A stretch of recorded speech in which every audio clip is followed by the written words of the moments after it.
Good morning and welcome to PACT's FinTech series. I'm Dean Miller, the President and CEO of PACT, and we're excited to have you this morning join us in a discussion about how to navigate connecting with large enterprises as a FinTech startup. I am very grateful, we are very grateful for our sponsors of our FinTech series. This is the last, by the way, as our fiscal year ends June 30th of this FinTech series.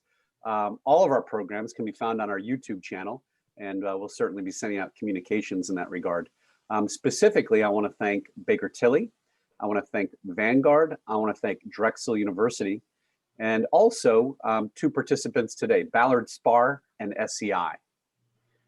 As always, in our programming, we are in Zoom. Please remain on mute, stay muted, but ask questions. You can raise your hand in the program. We'll be a small enough group to be able to do that efficiently, but you can also ask questions in the chat box, and we'll monitor those throughout and make sure that we address them. We'll go for about an hour to 9:35, and after the program or at the end of the program, we'll share a link to our remote virtual networking room. If you haven't experienced it, it's a great way to connect with people face to face, literally at tables. You can switch tables.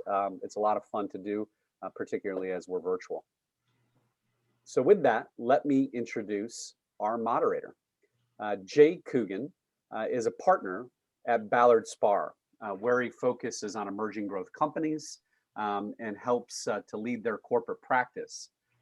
He has been an individual, certainly not any stranger to our community here. He served previously as chairman of the PACT Capital Conference a number of years ago and has been very active in the community giving back to entrepreneurs. One of the areas he focuses on is FinTech. And so we're really excited not just to have Ballard Spahr here and their support as a sponsor, but Jay as our moderator here this morning. Welcome, Jay.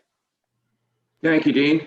And as always, it's been great for Ballard Spahr and really, all of our attorneys to be active members of PACT. The benefits have been tremendous, both for us and for giving us an outlet to contribute to the entrepreneurship ecosystem that is so strong in our region. And once again, Dean, thanks for the chance to do our part. Absolutely. I'll let you take it away. Our obviously the word for the day is FinTech, and to help us, we all think we know a little bit about it, but to help us today are three, I won't say seasoned professionals, but three people with a lot to offer. Bill Marvin, who is the Chief Executive Officer of InstaMed. Graham McConnell, who's the CEO and co-founder of Nth Round. And Jill Ray, who's the Director of Third-Party Management at SEI, which is in its own right, in effect, the giant FinTech powerhouse. It's meant so much to our region. We're going to cover a few topics, and as Dean says, we're also going to have a nice a chance for our audience and fellow PAC members and guests to jump in and help move the discussion along. And we hope we can bring you some insights and answer some questions along the way that you'll find of value. I guess I like to start with at the very beginning. What is FinTech? I think it seems pretty simple. It's technology in the financial industry, but the financial industry covers so much. It's not just federal and state chartered banks, but the securities business, non-traditional financing, investments, compliance, so many things. Remote pay. I mean, almost any number of things. If money's involved, there's a really good chance technology's involved. And so I guess I'm gonna kick it off with something a little informal. I'm gonna ask our panelists to give us a sense of what they see FinTech is and why they're in it. I will be cruel and pick. since they're, since I'm throwing this one out new, I'm going to go with Graham because he smiled. Well, thanks, Jay. You actually reminded me of, there's an old image of Wall Street where, the very beginning of electronic trading, and you can see, these lines over top of Wall Street that are just going in every single direction. I'm sure you can find it easily online, but it is true that when it comes to finance, there is, often technology is kind of pushing the envelope. And so the reason for all those wires was so that people could get closer and closer to the trading floor. And that provided them an advantage. So I thought that was an interesting tidbit. Part of what got me into it was, influences from my dad was kind of in finance and technology. But also, I think that there are just so many use cases. There's, on the consumer side, I think of like Robinhood and Coinbase are a couple of names that have been really big recently, but there's a whole world underneath the surface that you don't really see. And that's, I think, partially by design, is because, it's supposed to just work. And so there's a lot on the line. It's very important, that everything works properly. And so that's, just a couple of reasons I think why I got into it, is just because, it's a high stakes game, and I think it's, it's also pushing the envelope. Jill? Yeah, agree with everything that Graham said. I will add that in this day and age and where we've evolved to, you could almost argue that any financial services company is a fintech.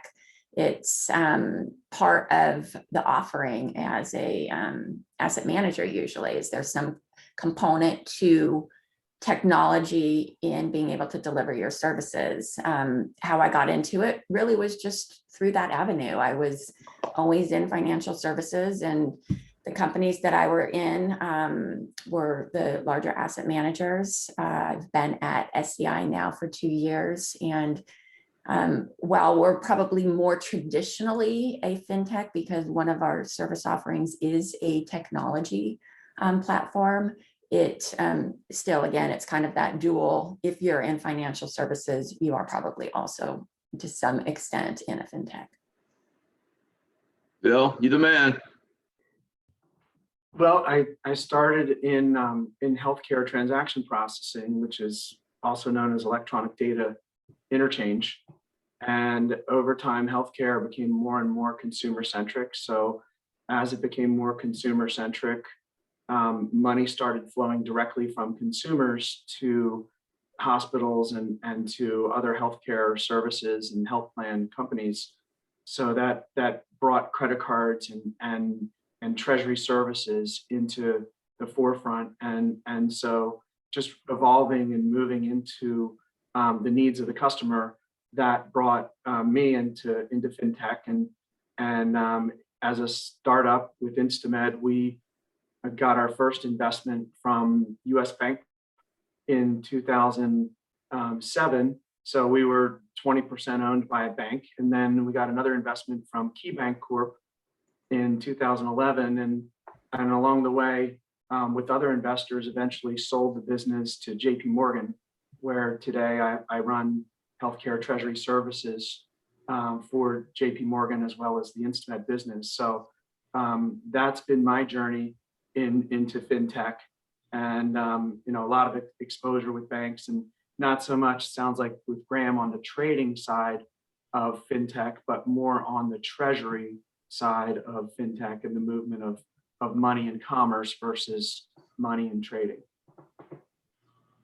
Yeah, this is as we can see then from three fairly diverse viewpoints. There's different ways in. Quote fintech. I mean, it's got bleed offs into things like, the compliance industry, healthcare.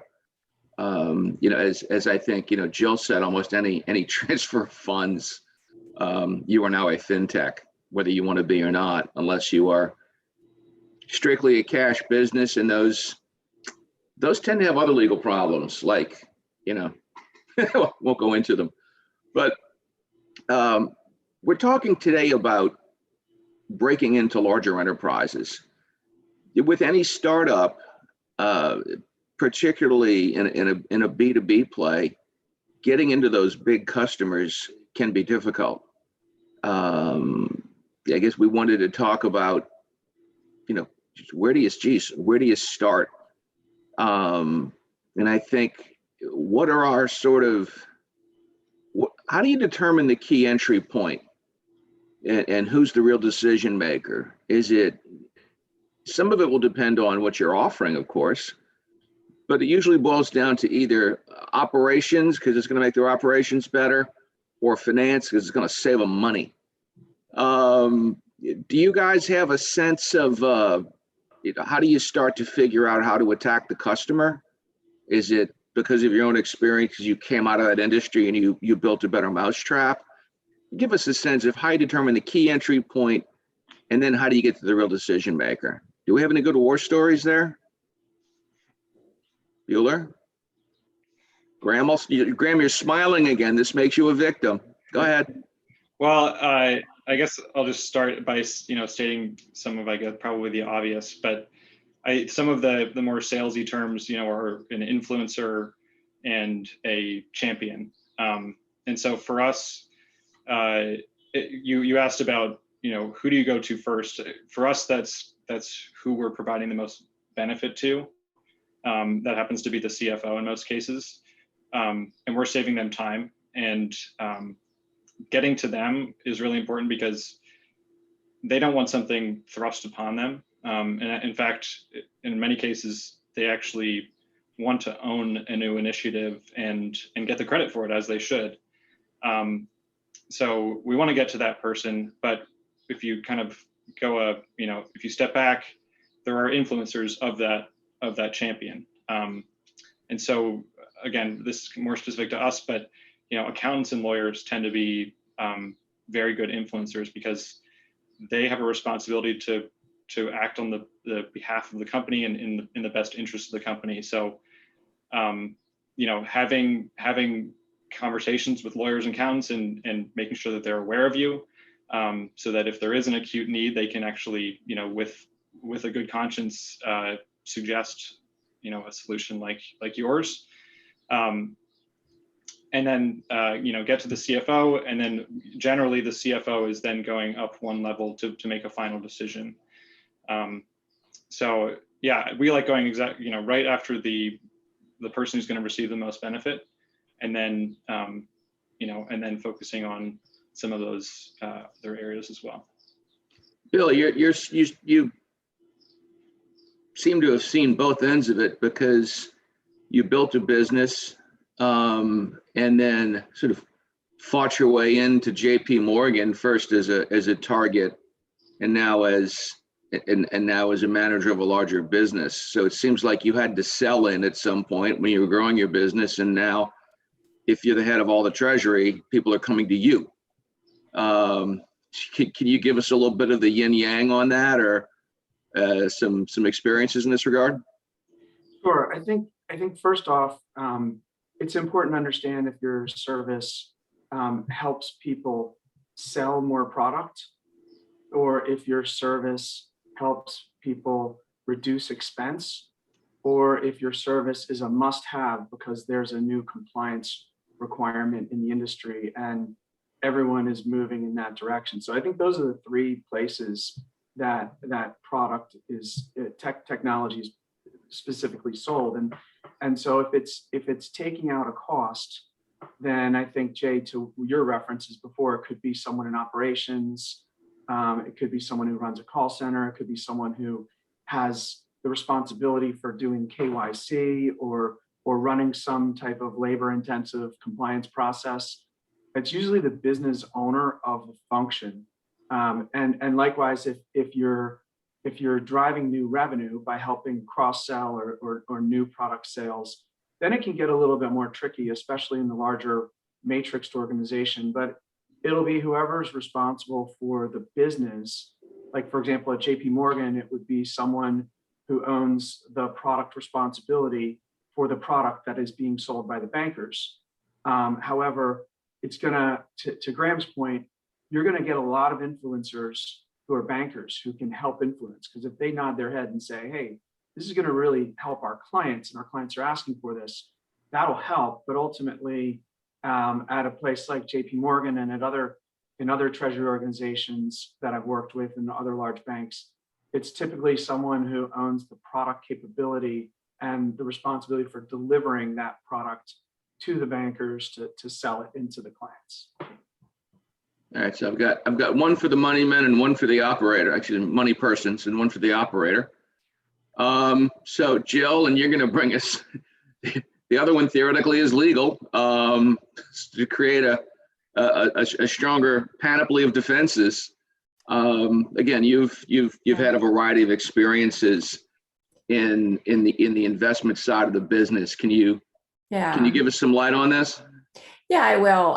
You're right. I have a different perspective. I will tell you that sitting in third-party risk management, we have a role, obviously, in risk management, but we shepherd the purchases, our new vendors, through the process. And I will tell you, at the end of the day, it is not the finance people, it is not the risk people. It's going to be the people that need to not necessarily use, but have ownership for the what's being purchased. If it's a technology product, yes, it does need to meet the needs of the business, but also the the technology teams that need to administer it.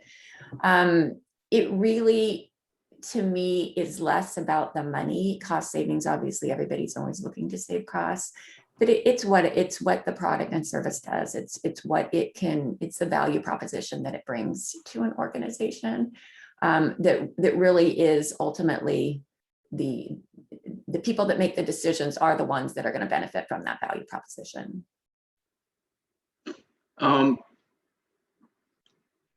So I think that's, I'm hearing a tendency towards your champion, your initial champion and your influencer are a little bit of the same person. And if you can get them on board, then you've got to be able to help them handle financial and legal or compliance. And I've often found, and lawyers sometimes go looking for business too at big enterprises.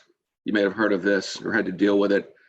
The key is to try to find your champion and then provide them good answers and political cover for the people they need to get their permission from, or to help them prove the value proposition that they might see to the other decision makers. And sometimes this goes all the way to an operations committee or a CFO. And look, sometimes the CFO can put a bullet in anything because she has so much influence over the company. I mean, there's every company, a company is nothing more than a collection of people at a moment in time, and it shifts constantly. So you never know exactly where all of the bumps are, but that's so it sounds like there's a mild consensus to find the right internal customer and give them the tools they need to take it up the chain. By the way, the panelists who know me a little bit know that they just should cut me off anytime when I either start to ramble or say something wrong. I'm thinking a little bit about something that Jill just said, if you don't mind. Please. Talking about price, we've found that, well, especially early on, we tried to compete very hard on price, and make ourselves the cheapest solution out there. And I've found kind of exactly what Jill was saying, was that price is actually not always really the biggest factor. And we even had certain people that said to us, "Your price is too low. We don't work with companies that charge that little." And they probably have that mindset with good reason, that you get what you pay for. And so we've found that some of our competitors, even though their prices to us seem astronomical, they sometimes win because companies have that mindset that the difference of $50,000 is not as important to them as knowing that you can pick up the phone and reach someone 24 hours a day, that you're paying for a high level of service, and you're going to get that. So Jill, I agree with you. Oddly, one of the things you might see, is when you're selling into a business against your competitors, one of the things I'm always often thinking about is political cover, because these, the people you're approaching have their own jobs, their own careers, their own lives, their own ambitions. And what they don't want to do is make a mistake in their company. You're going to, as an entrepreneur, and your risk reward profile is very different from theirs. So in many cases, the people you're approaching, they don't want to push for something that, if it doesn't work, that they don't have a good defense. And sometimes if you're coming in at too low a price point, you might not seem substantial. And there could be a perception that the company's being asked to take some kind of a risk. Whereas if we go get the most expensive one, well, we bought the best TV out there. Who knew it was going to explode and burn our house down? It's not my fault. So you run into these sort of human dynamics. And I'm not sure there's any kind of a one size fits all, but Graham, I'm so glad you raised that, because so much of this, and one of the things I hope our audience takes away from this is, when you're approaching a large organization with your service offering or your product offering, there ought to be some political strategizing and a little game theory involved. On top of doing your homework. I mean, certainly no battle plan ever survives first contact with the enemy, or as Mike Tyson said, everybody has a plan till they get it in the mouth. But it's good to have at least a sense of how you might do something, and what the needs of your influencers and your champions might be. Shifting gears a bit, we're going to talk about the different types of large organizations. Not every business has as much of a fintech need as another one. A retailer with a credit card program with a big anti-fraud issue is going to have a different set of needs than a national bank that's under the careful scrutiny of the OCC. Are there some differences in approaching a true financial institutional enterprise as opposed to a non-regulated business? Bill, you were in healthcare. I mean, that's part of a little bit of you, I think, in that healthcare is not it's regulated, yes, but it's not a bank. Right. So I think that there are fintechs that will sell directly to customers, and fintechs that will wholesale to other entities that then sell to customers, and so I would say the first way I'd look at the differentiations are you a B2B type sale, or are you a C2B type sale? And if you're selling to someone who then sells to someone else, you're selling a B2B solution. But then if that solution gets turned around and sold to a consumer, then you're in the scope of consumer regulations.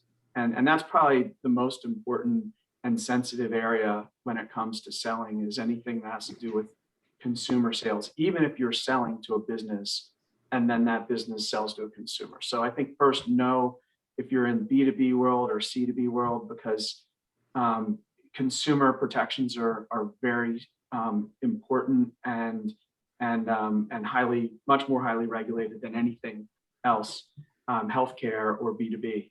And so I would look at that framework first. And then when it comes to selling into a regulated entity, like for example, a bank or any entity that's registered, you could be a non-bank but be registered with Visa and MasterCard. You could be a non-bank and be registered with FINRA, or I'm probably getting into Graham's area of expertise now with more like trading. But any entity that's registered is regulated, and so when you're selling into someone that is regulated by the Fed, the OCC, by any of these other regulators, then you're going to need to understand that you can sell the business owner, but after the business owner buys in, there are going to be a lot of folks that come around to protect the business, where their job will be to almost unsell the deal, because you can always protect the business the best by not doing anything, right? I mean, no change, or some people call it the business prevention department. No change is safe a lot of times. But in other cases, change is required. Like if you have to make a a change because there's a new regulation for credit card processing or a new regulation for, ACH processing, then everyone's scrambling. They have to do this. It's a requirement. There's a date, and the regulator's asking, how are you on your plan to meet this date? So, I think it kind of comes back to the way I'll close here, Jay, is you need to know who you're selling to.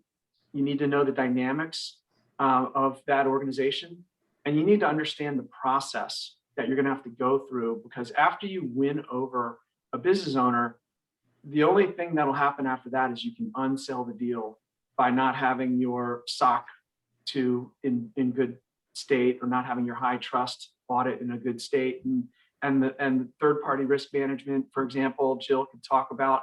You look at some of these audits and they're done by a small firm and in somewhere versus done by KPMG or done by a nationally known firm. You're gonna scratch your head twice at that audit and say, can we trust this piece of paper? And maybe we want to send our own auditors in to kick the tires before we say yes to this. So it's good to understand the process you're going to have to go through to get to the deal signature. Jill, you sound like one of those. I say of our three panelists, you are the most likely to be in the business prevention department. Yeah, I don't know if I should be offended or honored. Well, no. Yes. One of the, I will take the heat off you by saying there is nothing worse than the in-house legal department, because no in-house lawyer ever got in trouble for killing a deal because you can't prove a negative of what a great benefit you missed. So if there's 1% risk, they'll say no. But if they say yes to an absolute sure thing and something goes wrong, they'll get fired. So why should I take the chance? They'll never know if I missed a good opportunity or not. So that's having represented and trying to help companies, break into big organizations. The reason my forehead is so flat is from banging my head, because I end up hating lawyers more than anybody. But Jill, certainly you have an element of that, because if you have an absolute responsibility.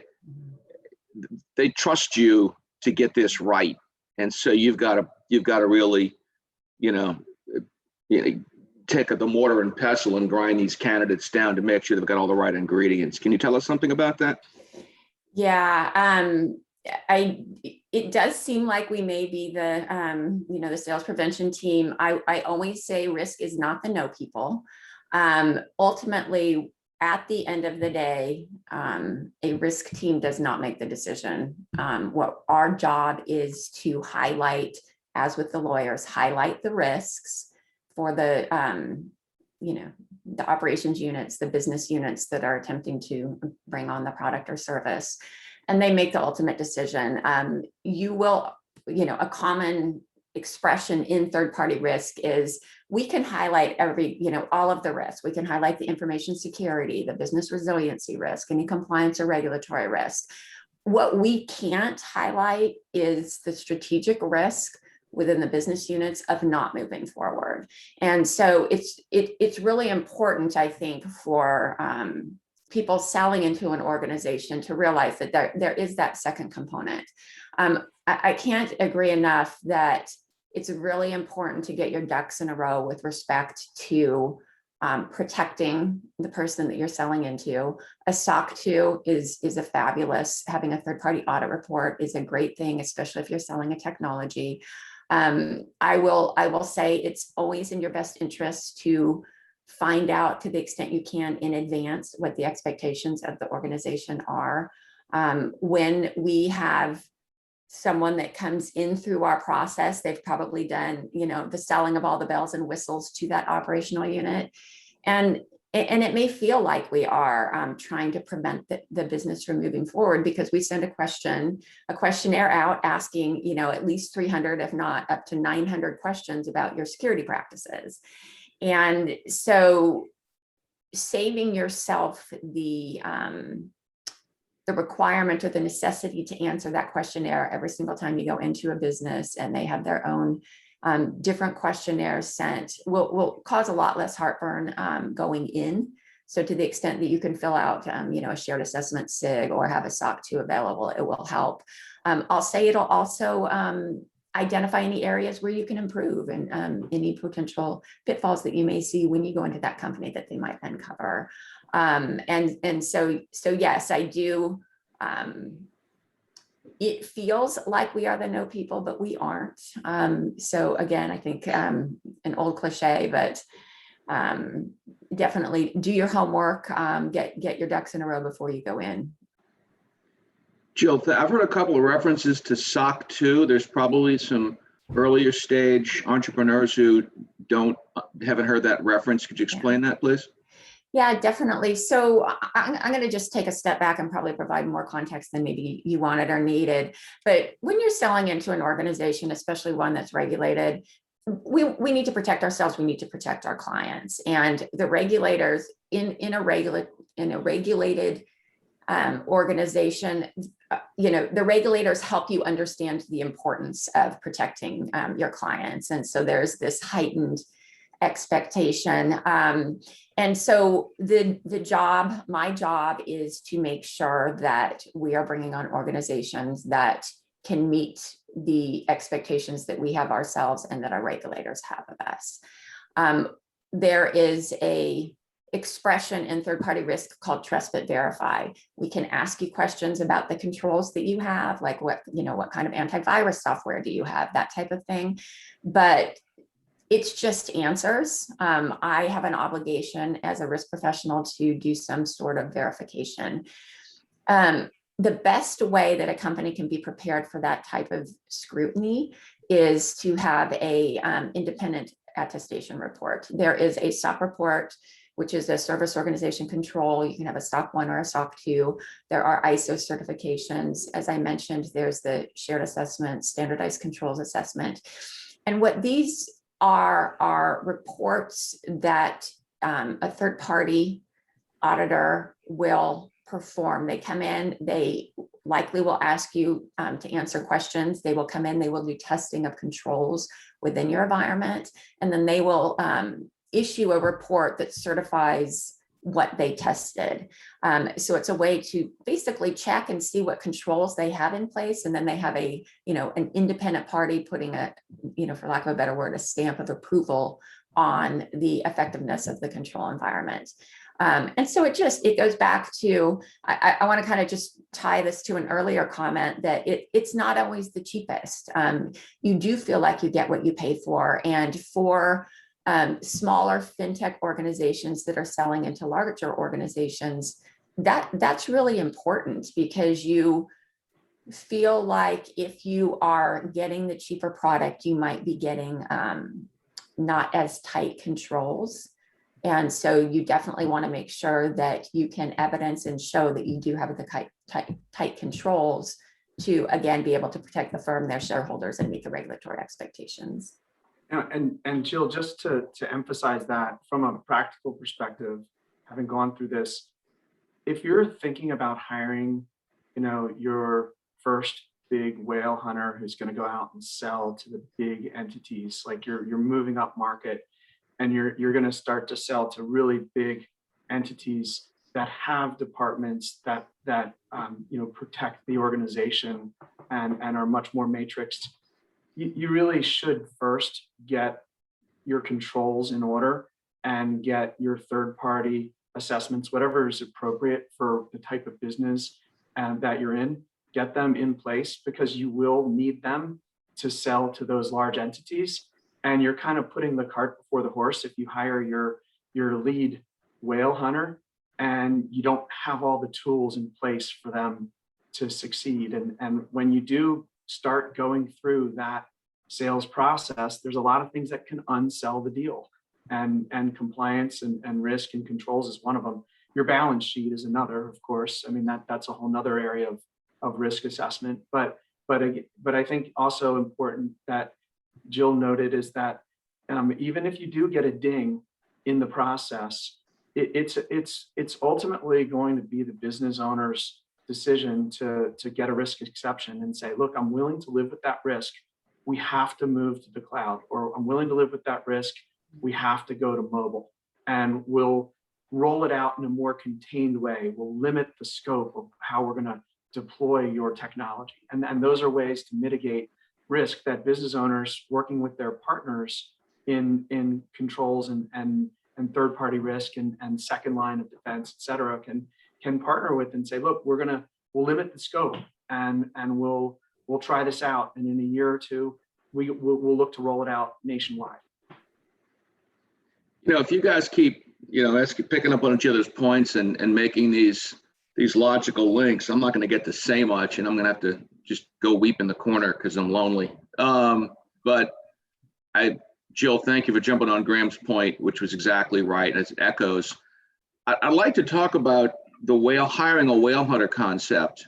The first thing I was going to say before Jill deftly stepped and stopped me, obviously didn't work as I'm going to say it anyway, is, why do I need to, I don't have enough money for, I've got to pay developers. I've got this, cash is like oxygen to a startup. Why do I need to spend another $250,000 on something that's not going to drive a single bit of revenue? And I think, Jill and Bill and Graham have, in their own way, probably answered that question already, though certainly you can send us one in the chat. The next part is a lot of entrepreneurs, everybody's best qualities are their worst qualities. The same things that drove you to lead your organization this far, and now either I'm starting to think, or people are suggesting, or the VCs on my board who won't leave me alone are demanding I go out and get somebody with industry experience and a known name, and they're going to open doors. And that's difficult in organizations. In some levels, it's a point of growth, and in some organizations, it's a point of contention. But is a whale hunter more necessary in this business, you think, as opposed to, certainly a B2C play? Or, how important is it? I don't know if that's a fair question, because it doesn't look like any of you guys went out and found Captain Ahab, whose whale hunting was a, dubious end result. Somebody throw some thoughts out, Graham? Yeah. Well, I can actually, we're going through this right now. We're going through a search for a salesperson at the moment.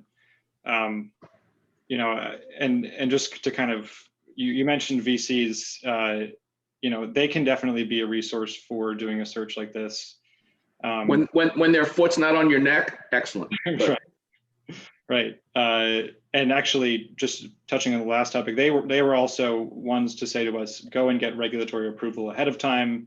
That was a in our term sheet, essentially, to go out and get regulatory approval, which we may not have done because, like you said, you're trying to be as scrappy as possible, but having someone that imposes that up front is actually it was nice for us, because then we could come to the table and we've said, we've already done all of our homework here.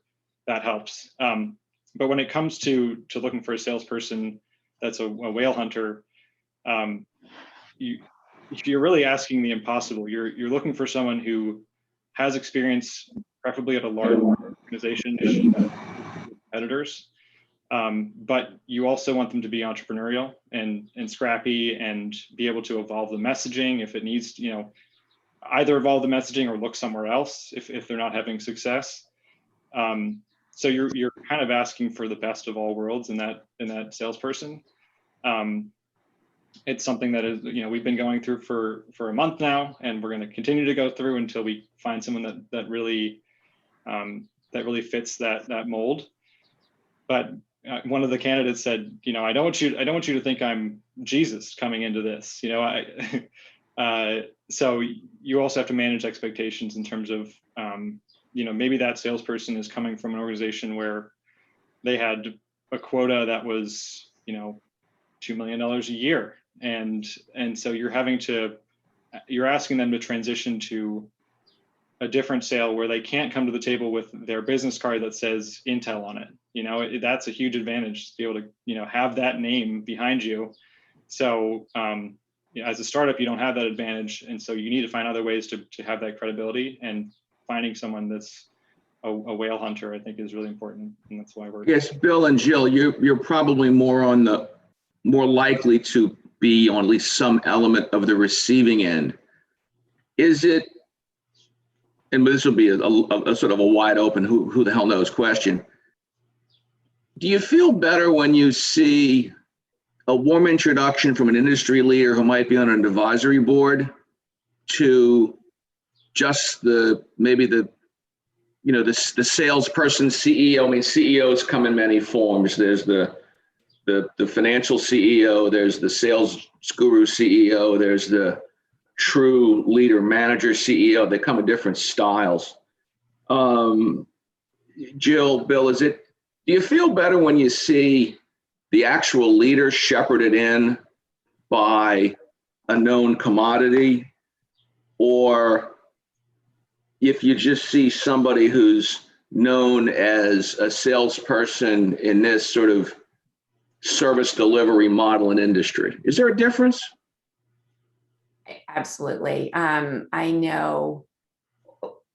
So there's a couple things. If it's a soft handover, especially from someone that has a connection, internal or external, sometimes it may be, a board member or an internal employee, definitely will, if nothing else, it gets extra consideration because there's somewhat of a duty to make sure that you don't just say no right away. But I think it's important to realize a couple of things. I mean, we get, as a person in third-party risk, that seems like I have possibly more decision-making power than I do. I get a lot of emails and this and that from salespeople, and it seems less targeted. It seems like it's not necessarily, someone doesn't necessarily understand my role, what we're looking for, that type of thing. And so anytime you can either have that warm handoff or really do your homework and know who you're going into, who your target audience is, do your homework, try to get your foot in the door, whether it be at, conferences or other types of events, where you can really get that personal relationship before just trying to sell in blind. I definitely highly recommend that. Bill, since you gave us two great terms that I'm going to steal and claim I invented, which is business prevention department and whale hunter. When you were at InstaMed, did you need to go get a whale hunter, or did you assume that role, or how did that work?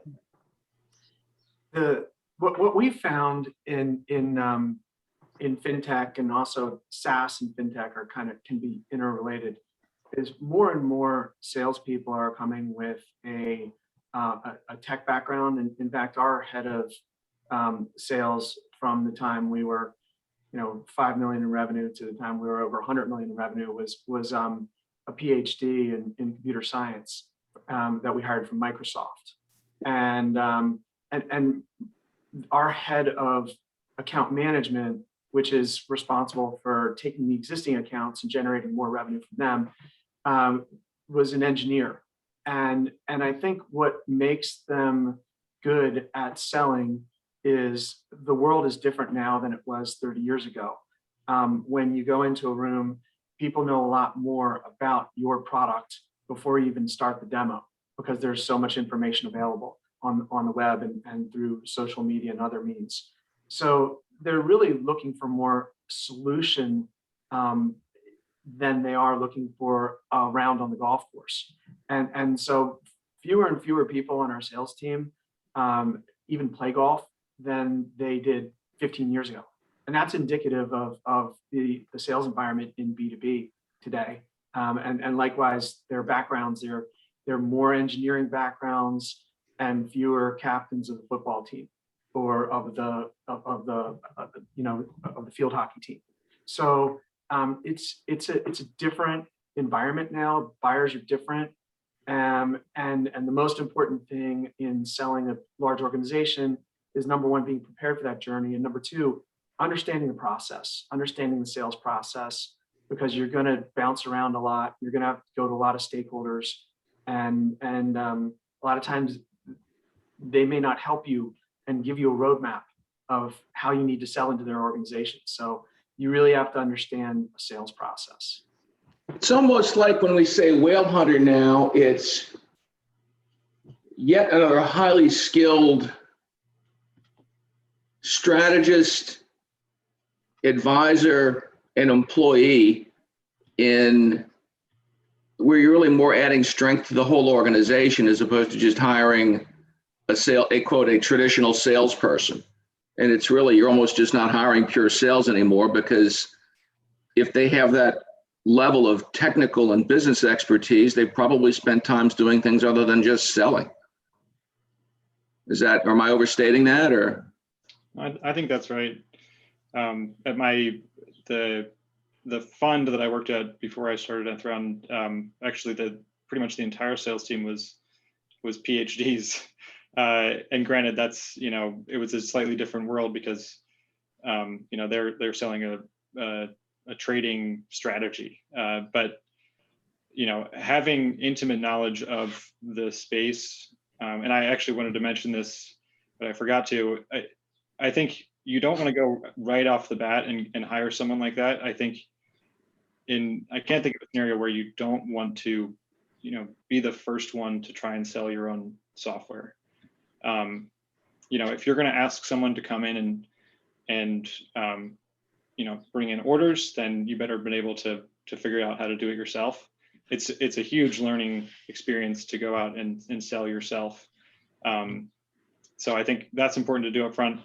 But yes, as you progress and start to look for someone to take some of that selling off of your plate, you want someone who's willing to get very intimately involved with the product and marketing. And I think we're a small company, so everyone's kind of involved in everything in some sense. But you want them to be able to come in and learn quickly and want to learn quickly. That's great. This is both heartening and disheartening to hear. I would say Bill's point about football team captains and golf courses. If anybody's either seen me engage in athletics or hit a golf ball, I couldn't be happier about this development, honestly. And the other one is that it's that I would say 30 years ago, when all of us were in grammar school, the old joke was the way to tell a confident senior engineer from a shy senior engineer is the confident one looks at your shoes when he's talking to you. But that's clearly not the case anymore. The world really has changed. And the knowledge is power. Relationships still matter. I think we talked about earlier. Jill, I think, stressed that, having the right people come with you. Everybody is stressed, but having the right people come with you to make an introduction as validation is incredibly helpful. So relationships still absolutely matter, but now it's based increasingly, it seems, on competence and merit as opposed to, I don't know, the expectations of a narrow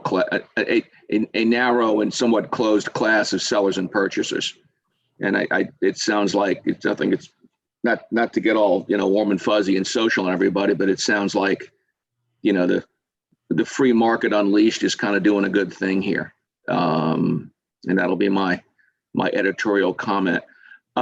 We've got about 15 minutes left. I guess I have a couple of other things I want to kick out there. And these are sort of, it's two ends of the same question.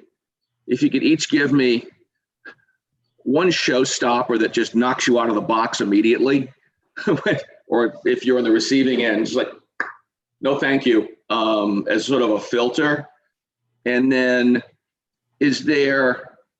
I'm sure there's more than one, but is there one sort of key differentiator that either from a sales or a purchasing perspective that a large enterprise will focus on in separating the winner from the final candidates? So that's immediate knockouts. And if there's one thing that gives you an edge among equals, and you don't need to linger on this, and if you don't really have an answer, it's too complicated, just say, that's a dumb question, Jay. It's too complicated. I'm going to go with Jill because Jill has not had a chance to start yet.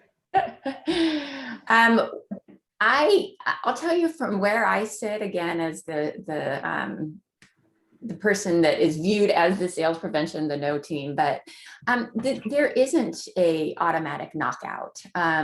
It is often, when we talk about, again, just kind of coming back to that risk piece, it's the bucket of what you're looking at. And so I generally would never just say, oh, well, they don't have this, and so they're dead in the water.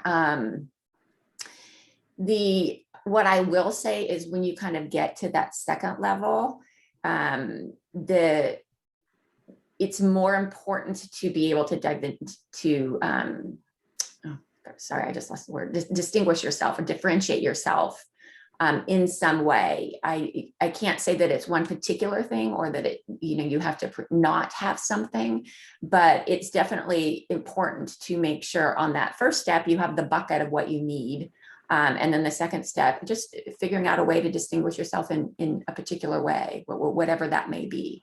So I guess that's a long way of saying, yeah, it's a dumb question, Jay. I finally contributed something of my true essence. Graham? Well, a couple of things come to mind, which I think we've mentioned in passing, but Jill, I think you're right that nothing is necessarily a showstopper. Anything is possible, but there are some things that I think can lower you on the list of a priority for an enterprise. So I think scale is one.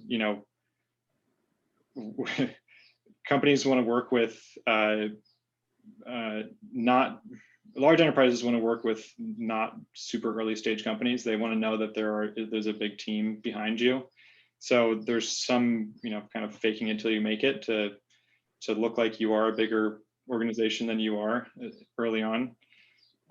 Price, I mentioned, sometimes companies will look at price and then draw a direct correlation to quality or service. And then lastly, service, I think, is super important to larger enterprises. If you can differentiate yourself based on your service, then, well, I guess that's something that's going to help you rather than hurt you. So, but if you don't have service behind you, then that could potentially hurt you. Certainly a good way to get fired. Bill? Yeah, so I would say business model. If you're selling something new, which a lot of fintechs are, and you're selling it in a way that it hasn't been sold yet, and you're trying to sell it through someone who's going to then sell it to the end customer, unless there's some new industry wave and how, Comcast is now doing delivery of movies or media that you're jumping on, unless you're jumping on some new trend, it's very difficult for large organizations to change a business model for your new product. They may love your product and think that it is value in the way that they sell, but if you don't want to sell it that way and your business model is to sell it a different way or to have a rev share where they don't want rev shares, they want a buy rate, you're going to have a tough conversation and eventually, I think, flame out. So business model is the tough one. See a lot of great products, see a lot of great technologies, but the way that the entrepreneur, the way the organization wants to sell it, it's a bit disruptive. But if you're selling to another organization, it may not be a good fit. We've got about 10 minutes left. And Dean had said I could just talk all I wanted if it got near the end, but we're not going to do that, to the joy of a watching world. There's and the nice thing about fintech being so broad, I had a number of thoughts we could cover. That there's a whole B2C world out there, credit card, anti-fraud, personal payments. At some point, somebody thought, hey, how about we put our credit cards on our phone and call it Apple Pay and become sort of a semi-bank? I mean, so many consumer facing things or offerings that we didn't talk about. And, I guess for both large and small enterprises, it seems like getting that first sale is, as somebody said, Graham, you fake it till you make it, but it's really hard to sell unless you can prove to somebody else, to your first customer, that they're not the first customer. Mm-hmm. Is there a sense of that you give it away for free? I mean, I know that some of our credit card and anti-fraud type clients they go looking for a bank in the Midwest desperate for some revenues, but they have a license to become a test bed, for, say, the payment product. Can that be an option to try to get in? Because it's the first darn sale that's so hard because nobody wants to be the first. Right. It's a huge challenge, and it's something that we've gone back and forth on and even had arguments about internally. I think the argument against doing pilots or giving it away for free is that it potentially could devalue the product some, or I think devalue is probably the best way to put it. And it also may demystify things a little bit. There's you're kind of painting a picture of a beautiful future for your first customers, and if you give it to them all up front, then there's a little bit of demystification. I mean, I think I was going to mention, I think that there are certain industries where it makes a lot of sense. I'm thinking of some of these analytics or reporting tools that basically will say, send us your data, we'll take it for free, and we'll provide some dashboards for you, and the free tier is actually very high. You can, continue to be on a free plan for a very long time, but once you reach scale, then that's when the bills start coming, and it ends up being, high price at that point. So I'm thinking of like Mixpanel as an example of this, but the same is true, I think, for some marketing tools out there. So you put it in the hands of your customers, you get them kind of addicted to it, for lack of a better term, and then we'll talk about payment later. So it's really industry specific. We ourselves have stayed away from giving it away for free, but we've spent a lot of time thinking about it. Understood. Bill, thoughts? I think if you're selling to a consumer, we see a lot of businesses that start and that have models that sell direct to consumer, and are they like private label? They need a framework to hang on. Are they private label for people, or how does that work? Well, I mean, it could be healthcare related, healthcare spending related. Saving money on doctor visits or all different types of models that we've seen out there around the consumer, and oftentimes until consumer businesses get to scale, when you're selling direct to consumer, you don't hit any regulatory radar screens. Money transmission, for example, we see money transmission happening in businesses where they're not licensed, and they're flying under the radar because they're doing such a small volume. And by small, I mean anything under $1 billion a month is kind of small, until you start getting complaints, and complaints start piling in. You don't really get on regulators' radar. So, I think there's more tendency to have direct to consumer businesses kind of repivoting their business after they've tried something, and then they realize, ouch, we probably shouldn't be doing that, and we need to do it differently because there are fines if we keep doing it that way and don't register or get a license. So that's something we see. But in terms of offering something for free, I think it all comes back to who's the customer, because there's a lot of things that are given to us for free, but we're not really the customer. Someone else is the customer. So we use Google, but we're really not the customer. The customer is an advertiser, right? So I think it's good to experiment and figure out where you get the flywheel spinning. But at some point you're going to have someone who's going to pay for it, and that's important to capture pretty quickly in your business model. Thanks, Bill. I think we're drawing near a close. We do have one audience question, which I think is a lot of fun. What the reason somebody said no when you tried to sell in? I have plenty of those in my business, but that's not why we're here. I will flip a coin, and I'm gonna go to Jill first. I'm gonna punt it over to someone else while I think, because we don't do a whole lot of selling. I'm trying to think of something what someone tried to sell me.